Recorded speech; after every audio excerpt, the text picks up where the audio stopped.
الرحمن الرحیم۔ بیت المقدس کے فتح ہونے سے لے کر آج تک وہ مسلمانان عالم کی نگاہوں کا محور اور آرزوؤں کا مرکز بنا ہوا ہے۔ ان کے عقیدہ میں مسجد اقصیٰ میں نماز ادا کرنا اسلامی شعار میں سے ہے، کیونکہ رسول اللہ صلی اللہ علیہ وسلم کی حدیث ہے کہ دنیا کی کسی مسجد میں عبادت و زیارت کے لیے سفر کی تکلیفیں برداشت نہ کی جائیں سوائے ان تین مسجدوں کے: مسجد نبوی، مسجد حرام اور مسجد اقصیٰ۔ اسی وجہ سے بہت سے مسلمان جب حج بیت اللہ اور مسجد نبوی کی حاضری سے فارغ ہوتے تھے تو بیت المقدس کی زیارت کا قصد کرتے تھے، اس لیے کہ وہ اپنے سفر حج کی تکمیل ان تین مساجدوں کی زیارت کا شرف حاصل ہونے میں ہی سمجھتے تھے۔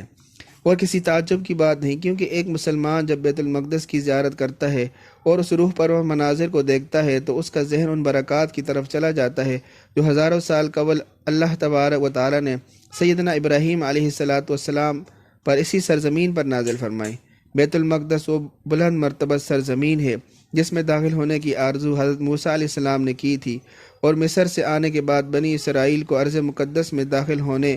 وہاں پر قابض عمالقہ قوم سے جہاد کرنے پر ابھارا تھا، لیکن بنو اسرائیل نے بزدلی دکھائی اور انکار کر دیا۔ قرآن میں اللہ نے یوں فرمایا کہ اس قوم نے کہا کہ اے موسیٰ، یہ تو قوم جو ہے وہ بہت زبردست ہے، لہٰذا آپ اور آپ کا رب جا کے قتال کریں، ہم تو یہیں رہیں گے۔ تو اسی موقع پر اللہ تبارک و تعالیٰ کی ناراضگی آئی اور 40 سال تک اللہ نے ان کو وادی تیہ میں رکھا اور وہ وہیں 40 سال جو ہے رہے۔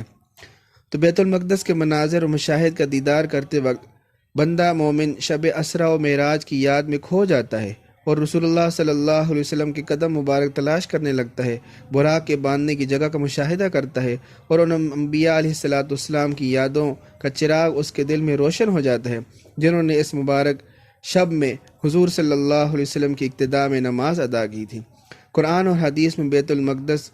کی ذکر کردہ فضیلت اور مسجد اقصیٰ میں نماز ادا کرنے کی ترغیب کے پیش نظر ہر دور میں بیت المقدس اہل اللہ اور علماء حق، صالحین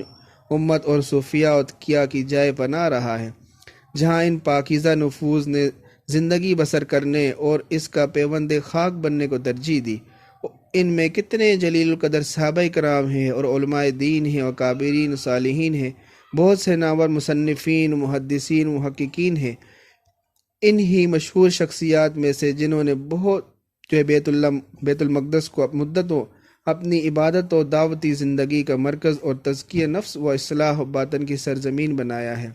تو اللہ تبارک و تعالیٰ سے دعا ہے کہ اللہ تبارک و تعالیٰ ہمیں بھی جو ہے بیت المقدس کی زیارت نصیب فرمائے اور فلسطین مسلمان بھائیوں کی مدد و نصرت فرمائے اور اسرائیل کے ناپاک وجود سے اس کو پاک فرما دے۔ اللہ تبارک و تعالیٰ سے دعا ہے کہ اللہ تبارک و تعالیٰ ہمیں بھی جو ہے بیت المقدس میں نماز ادا کرنے کی توفیق عطا فرمائے اور اس کی زیارت کی توفیق عطا فرمائے۔